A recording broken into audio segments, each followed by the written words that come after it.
sobrang ganda mga kabisdak. So papunta na kami sa Caravan Park. Waiting for payment. Ang ganda ng view.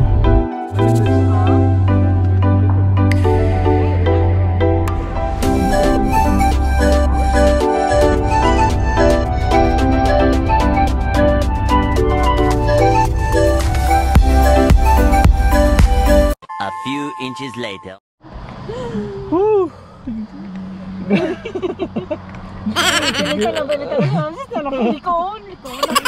Grabe mga kabisdak, andito na kami sa Caravan Park. Naiyak ako sa sa tuwa.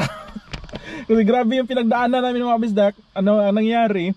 20 kilometers para makarating na kami dito. Yung GPS namin, yung map, dinala kami sa shortcut. Tapos yung shortcut na grabe na daan, yung 18 kilometers, tapos pumasok kami sa pinakagubat na gubat, tapos yung liko-liko.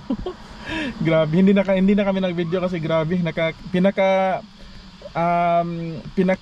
mahirap na drive ko sa buhay ko. Grabe ano? Ito na ba? May liko na. Grabe, hindi na tamangin dito. Muna tayo sa check-in mga kabisdak. Right. Hello. So natawa yung sa reception mga kabisdak kasi sinabi ko na na dinala kami ng map, naligaw kami. Tawa siya ng tawa. Kasi dapat mga kabisdak, ito sabi niya dapat ito daw yung main road, dapat dito lang daw kami, and then actually yan, town yun dyan, maraming mga small shops. Iiwan ko ba't dun kami, yung mountain na yun dun kami mga kabisdak. Going mga kabisdak, we're going, so hinahanap na lang natin yung yung cabin. Babe, look at that, mga camping. Mga nag-camping mga kabisdak na naka-tent. So yung cabin natin, at least ito maganda kasi wala tayong sa front ba, wala yan, ito, this one. Okay. This one, nindot ito at least ang front ba, wala beranda pero okay ra. Dito ito. Kahimos cabin namin, yan yung cabin namin. So dito tayo naka-park, no? And gagawin natin cabin tour tayo mga bisdak, cabin tour. Tapos i-tour din natin yung yung itong buong park mamaya. So first, okay, Gian will, so mga bisdak, Gian will give us a cabin tour. Alright. Let's go. Whoa, alright. Whoa. Yeah, there's a room. Wow.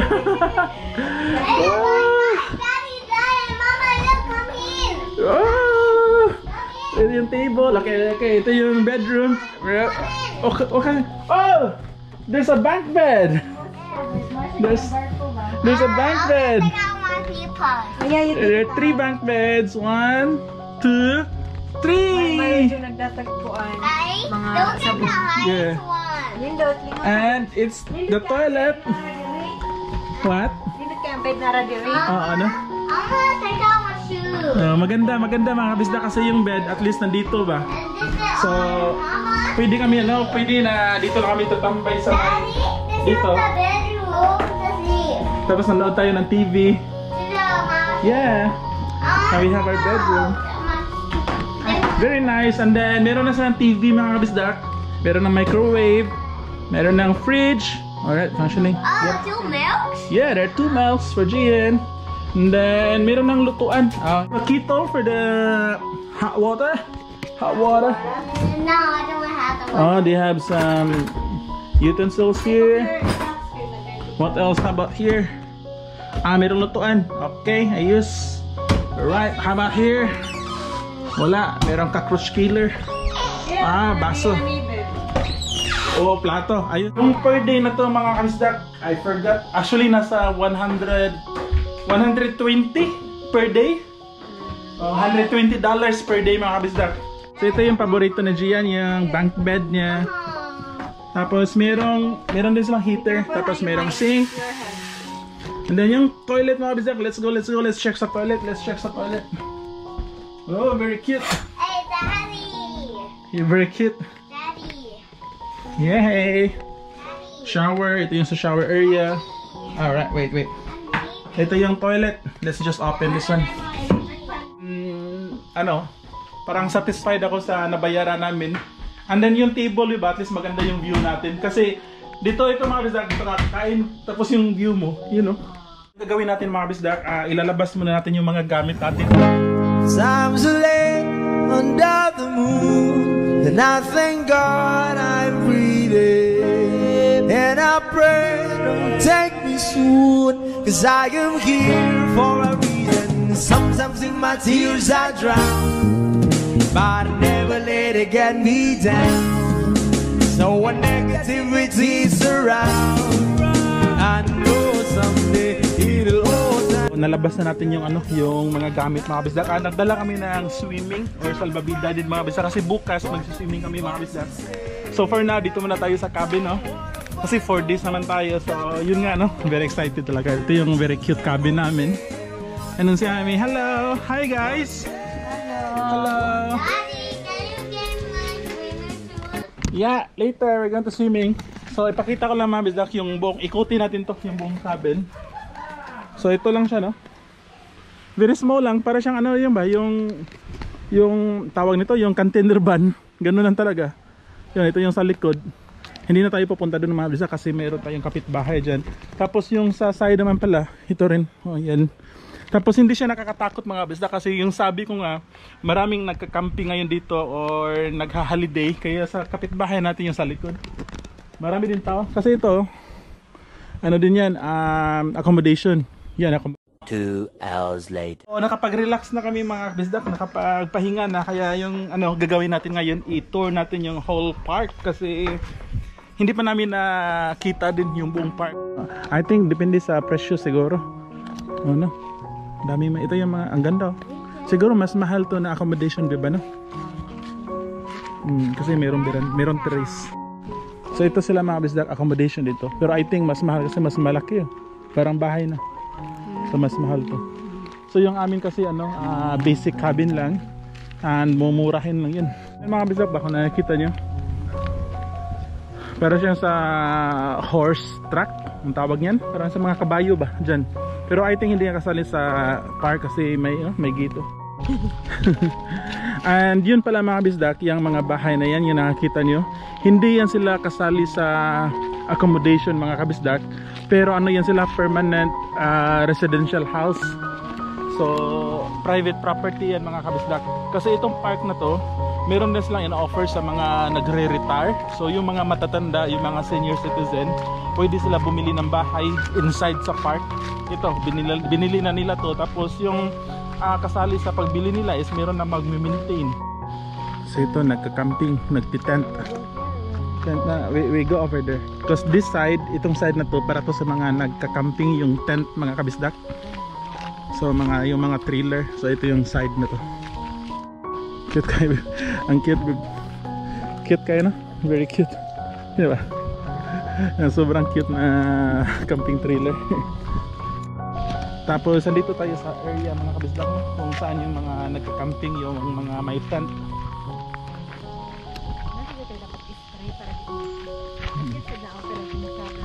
Oo, ano? Ay, ano yan babe? Hindi mo yan bahay. Toilet yan sa mga nagka-camping sa mga tent. So ito, may nagka-camping. Mas malalaki na cabin mga kabisdak. So siguro mas mahal yan. Oo. Then ano din, medyo malapit sa ano. Now we're gonna find the swimming pool. Ang ganda ng tent nila. Sobrang laki ng camping tent.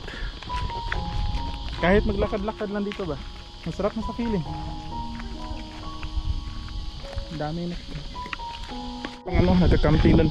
Baby, yung sa nakita ko sa internet, ito dito sa morning, yan ba? Yan na side. Yan yung magfa-fog, parang clouds. Yan, dyan.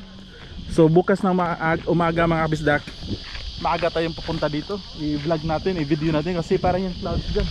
Yung moist, yung dew, yung fog, yung ganun. Side. Andun pala yung mga animals babe, oh, on that side. So ito mga kabisdak, meron din accommodation. And here, marami din nagka-camping to. Mas maganda dito kasi marami sila ba. So enjoy tingnan. Huh? Let's go to the animals. Yeah, there's a lot of animals in there. Right, there's a footbridge. There's a footbridge. Need to be careful. Right. All right, come on. All right, here. Sobrang ganda. Maganda siguro to mamaya maglakad-lakad, no? Mamayang gabi. Ay mga nag-camping. Let's go over there on that side. Merong mga family mga kabisdak ba? Yung mga nagtatent. Bagong dating pa sila, nag-assemble pa ba, no? Kasi sa animals eh. Ang maganda dito mga kabisdak kasi meron din sila mga animals. Mga kabisdak. So dito sa side na to, ito yung mga animals. There's a cow. Bibiting ba? Kanina. Doon tayo nag-drive oh, yung sa bundok na yun ba? Doon kami kanina mga kabisdak ko, yung sa gitna yung mountain na yun. Kaya nakakakaba, dapat pala hindi doon.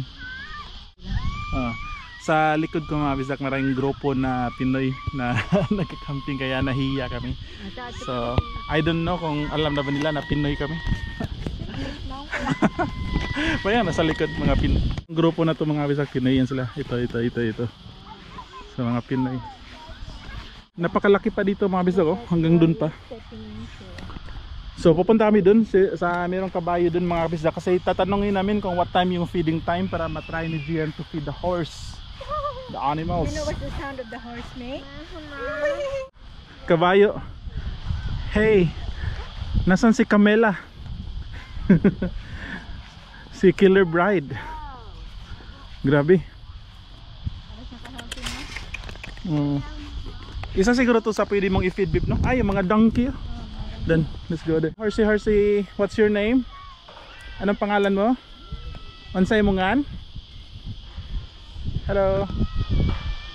I asked him, he said 5 minutes feeding time. There's no fee. Libre lang, so free lang. No, you can, Gian can feed the animals, so we can go there. Alright, so pwede, saktong-sakto yung pagpunta namin mga kabisdak, pwedeng feeding time ng mga animals. So ito na mga kabisdak, i-feed ni Gian yung animal. Hay. Ayan mga kabisdak, mga hay. So ito na i-feed na nila mga kabisdak. Mga ano yun sa tawag nila? Carnero? Donkey or?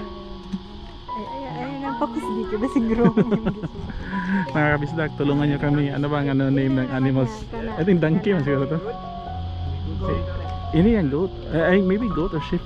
Comment kayo below mga kabisdak kasi nahihiya kami. Comment kayo kung anong Comment daw kayo mga ko doon tawag. Bagong shave mga kabisdak ko, napapansin nyo. Kasi pag hindi yan sila shinave, kawawa yan kasi yung buhok, yung feeder ba. Oh, may initan. Tapos mabigat din. Ilang kilo yan. Alright, start na ng feeding time. You cannot eating that one guy. Yeah. Why is he not eating? Now he's waiting for the food. So later on you give him food, okay?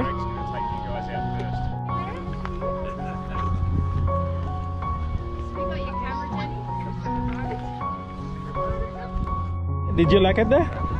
Did you like feeding the animals?